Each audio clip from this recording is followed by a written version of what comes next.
అయితే ప్రభుజీ అమ్మ ఇక్కడే కృష్ణుడిని యాక్సెప్ట్ చేశారు. కృష్ణుడు ఉన్నారని ఇంత పెద్ద గొప్ప మహానుభావులు గుర్తించారు అనుకున్నప్పుడు ఇప్పుడు వచ్చినటువంటి ఒక డౌట్, ఆయన ద్వారకాధీశుని దర్శనం చేసుకున్నారు, సముద్ర గర్భంలోకి వెళ్ళారు, ద్వారకాపురం ఆ టైంలో ఎప్పుడు ఎలా ఉందో ద్వాపర యుగానికి నేను వెళ్ళొచ్చాను అన్నప్పుడు ఆధారాలు ఏమున్నాయి? అసలు కృష్ణుడు అక్కడే ఎందుకు ఉండేవాడు? అది ఎలా మునిగిపోయింది? మునిగిపోతే నగరం ఇంకా అక్కడ ఉండడం ఏంటి? ఆ కాలంలో ఉన్నటువంటి మనుషులంతా ఏమైపోయారు?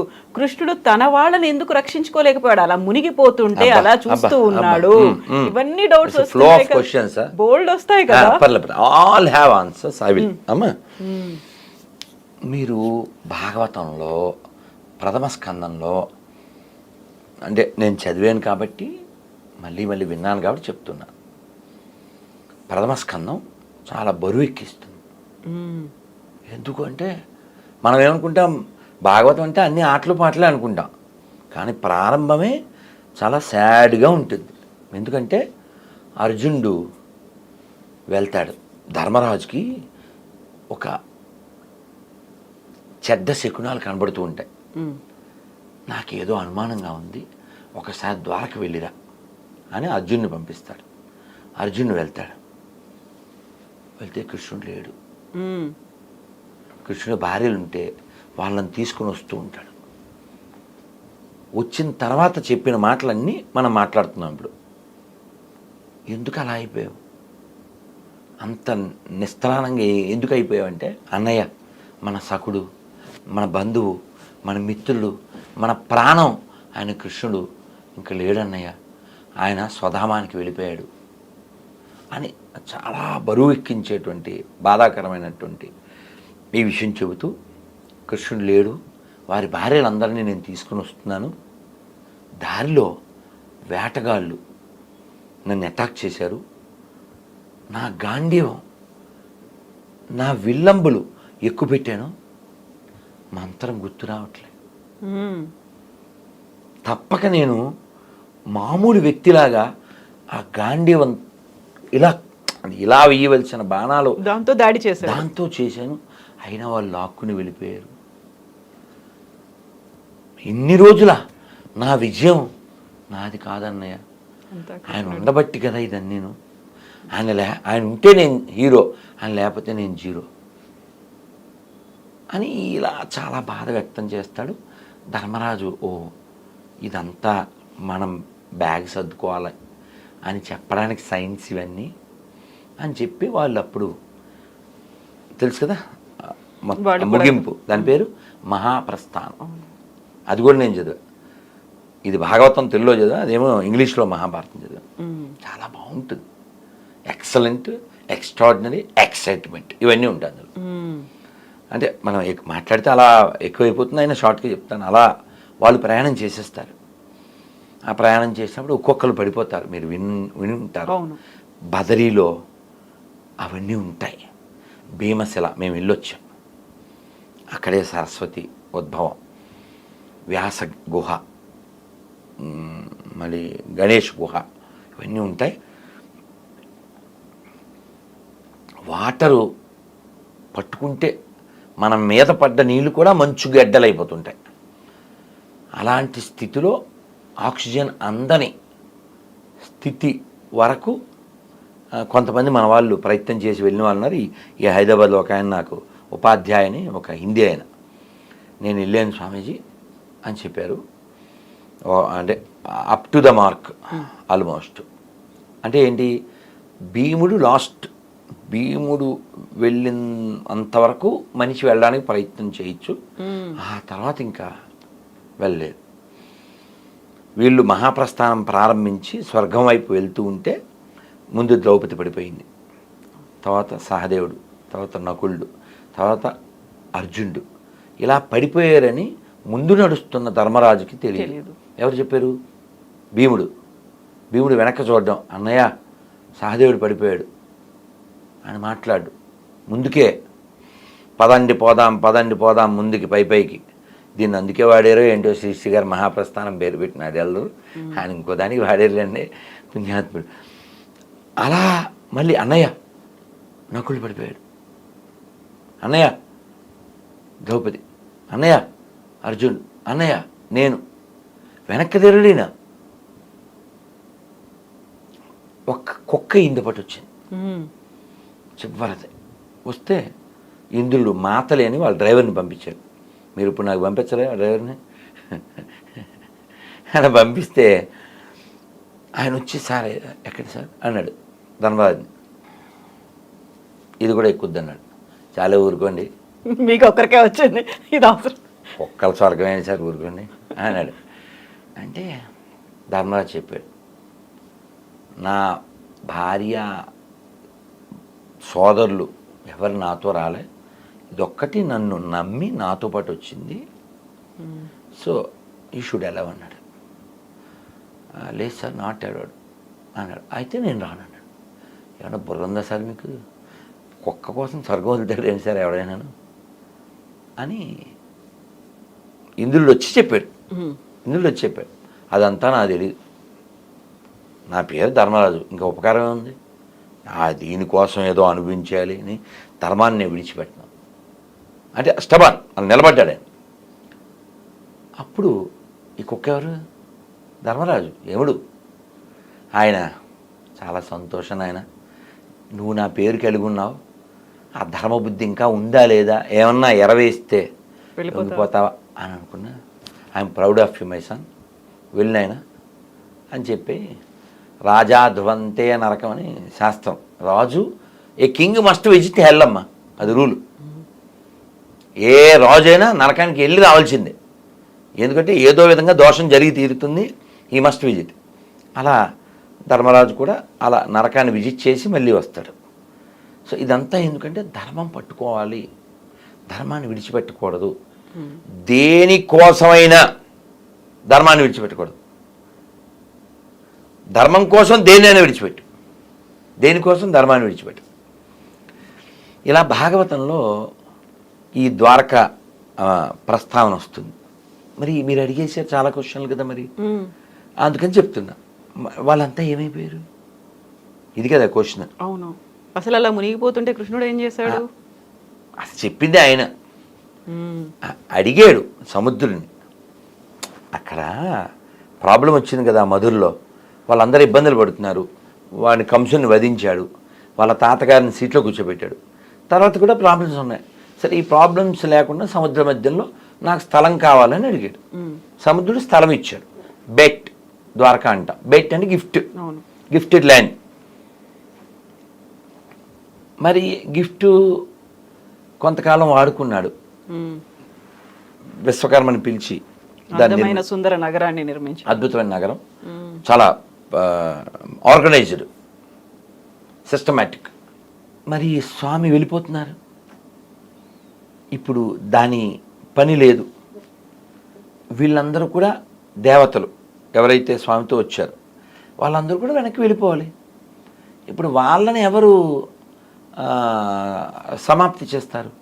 ఏదో రీజన్ కావాలి. అందుకని కృష్ణుడు కొడుకుల్లో ఒక ఆయన సాంబుడు. సాంబుడు అంటే జాంబవతి కొడుకు. అతను ఏం చేశాడు? ఒక ఆడపిల్ల వేషం వేసుకుని, నారదుడు వాళ్ళు సప్తర్షులు వస్తే ఫ్రెండ్స్తో పాటు, ఏమండి అంటే వాళ్ళే ఊరికి అల్లరే ఆడపిల్ల వేషం అతను వేసి, ఒకడు భర్తలాగా, మా ఆవిడండి 8వ నెలండి, ఎవరు పుడతారు, ఇలా. వాళ్ళకి తెలీదా? వాళ్ళకి కోపం వచ్చింది, ఎరా వేషాలు వేస్తున్నారా, వీడి కడుపున మొసలం పుడుతుంది అన్నారు. వాళ్ళకి భయం వేసింది. తాతగారి దగ్గరికి వెళ్ళి చెప్పారు, భీష్ముడి దగ్గరకో లేకపోతే ఉగ్రసేనుడి దగ్గర. మొత్తానికి వాళ్ళు, నాయన దాన్ని సముద్రం దగ్గర అరగదీయిందిరా అని చెప్పారు. ఒక పెద్ద బండలా అది పుట్టింది. అరగదీసి అరగదీసి అరగదీసి ఆ నొరగంతా అది ఒక పెద్ద పెద్ద దుబ్బు అంటాం కదా, అలాంటివిగా తయారైంది. అది ఏమో మొక్క మిగిలింది, పడేశారు. అది ఉదయం చేప మింగిందంట. ఆ చేప ఎవడికో దొరికింది ఒకడికి, వాడు దాన్ని పొట్ట కోసాడు. ఇది బాగుంది కదా అని బాణానికి పెట్టుకున్నాడు. ఇవన్నీ ముందస్తు ఏర్పాట్లు, బ్యాగ్ సర్దుకున్నట్టు. వీళ్ళు ఆడ కూర్చుని కృష్ణుడి ఈ వంశీకులు రిలాక్స్డ్గా ఉన్నారు. మాట మాట మాట పెరిగింది అంతే. వాళ్ళని ఎవరు చంపకూడదు, ఇంకోళ్ళ చేతిలో చావకూడదు, వాళ్ళంతా దేవతలు కాబట్టి వాళ్ళ కథని ముగించాలిగా. వాళ్ళు కొట్టుకు చచ్చారు. అందుకే చూడండి, యాదవ వంశంలో ముసలు వచ్చి వాళ్ళు కొట్టుకు చచ్చారా అంటుంటారు. మరి వెనక్కి వెళ్ళాలి వాళ్ళు, నగరమేమో లోపలికి వెళ్ళాలి, వీళ్ళేమో పైకి వెళ్ళాలి, కృష్ణుడు వైకుంఠానికి వెళ్ళాలి. సో వచ్చిన ఏదైతే పర్పస్ ఉందో అది ఫుల్ఫిల్ అయిపోయింది. అయితే ఇక్కడ మీరు ఇంకొక మాట అన్నారు, ఇదంతా జరిగిన తర్వాత పరిసమాప్తి అయిపోయింది, అవతారం మళ్ళీ స్వధామానికి వెళ్ళిపోయాడు అనుకున్న తర్వాత అర్జునుడు కృష్ణుడి భార్యలను తీసుకొని వస్తూ ఉన్నాడు. అందులో రాధ ఉండదు కదా, రాధని ప్రాణంగా ప్రేమించాడు, అంతకు మించి అనుకున్నాడు.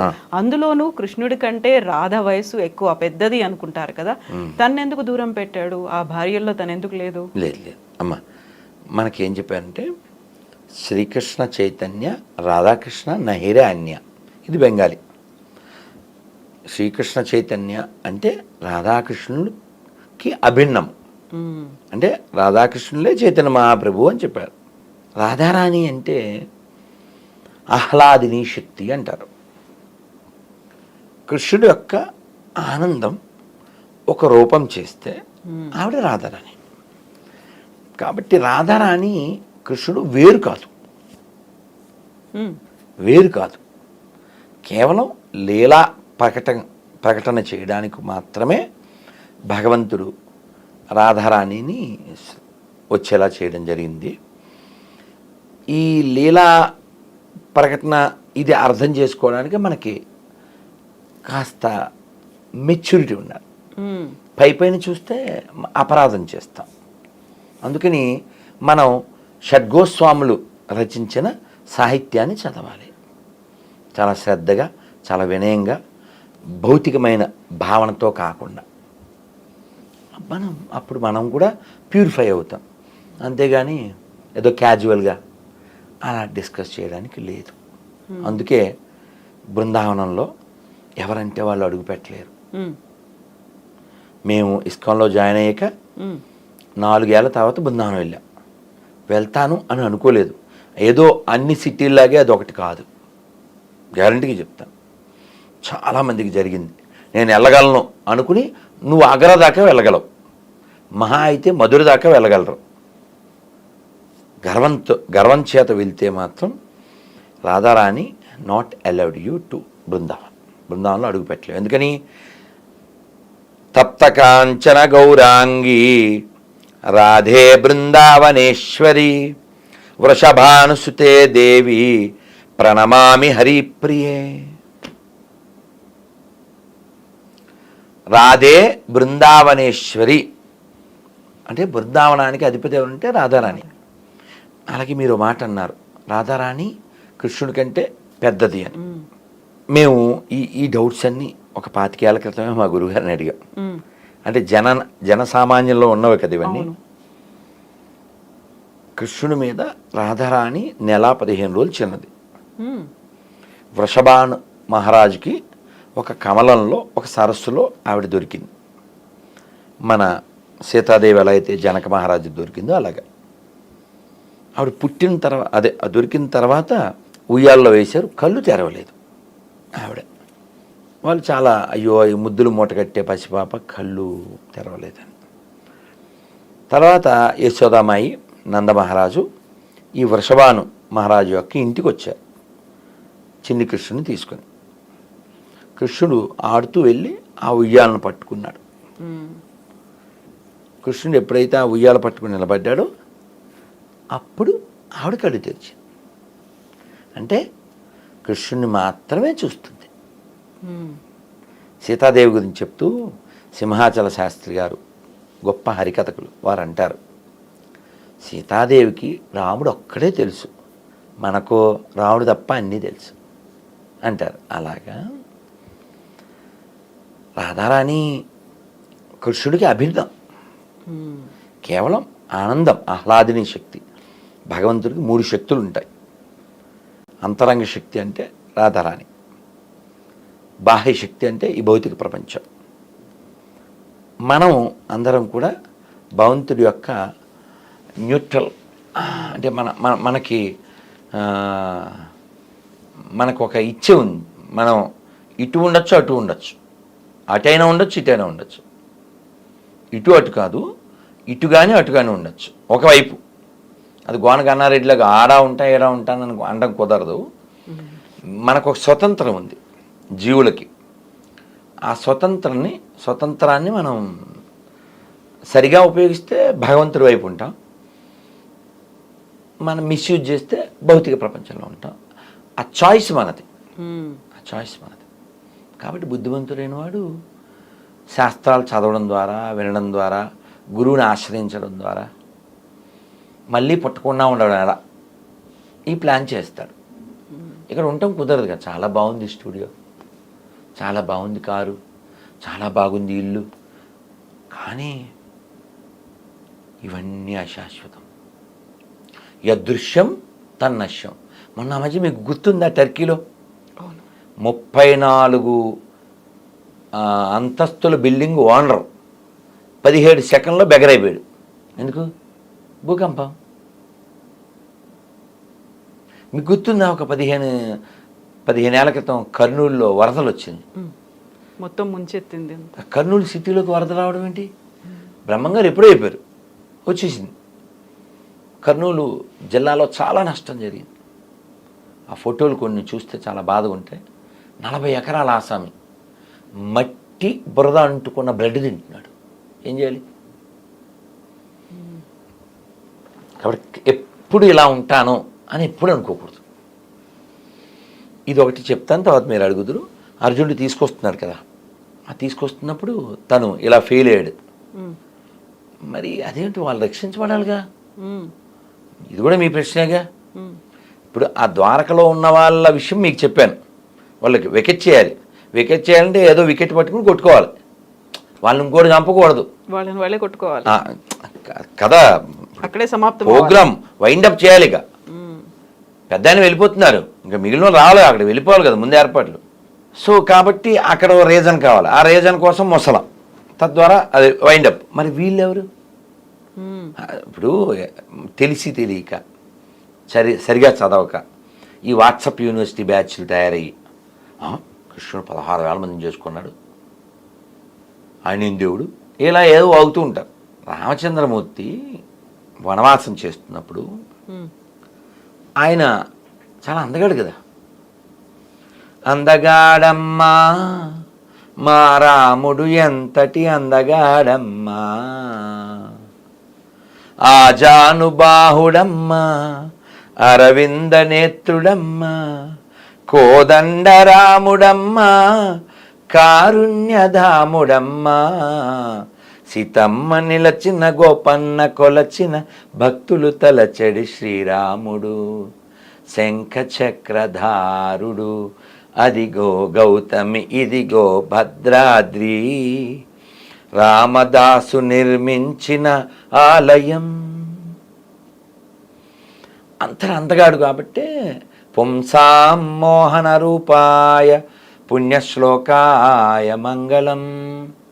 పుంసాం మోహన రూపాయ అంటే పురుషులు కూడా ఆకర్షించే అంత అందగాడు. ఇంత అందగాడైన రాముణ్ణి మేము సేవించాలి, ఆయనతో పాటు ఉండి అని ఋషులు కోరుకున్నారు. సీతాదేవి ఉంది, ఇప్పుడు నియమం ఏకపత్ని వ్రతం, నేను మళ్ళీ వస్తా, వచ్చినప్పుడు మీరందరూ నాకు పత్నులై మీరు సేవిద్దురు అన్నారు. సో ఆ ఋషులందరూ గోపికలుగా వచ్చారు. వాళ్ళందరూ ఓ కారణం ఉండాలి కాబట్టి నరకుడి చేత బంధింపబడ్డారు. వాళ్ళంతా కృష్ణుని కోరుకున్నారు. ఏదో వాడి పేరేంటండి, అలెగ్జాండరో లేకపోతే తైమూరో లేకపోతే ఈ బ్యాచ్ ఉన్నారే తొగ్లక్కో, ఇలాంటి వాళ్ళు ఎత్తుకొచ్చేసి అలాంటి కార్యక్రమం కాదు అది.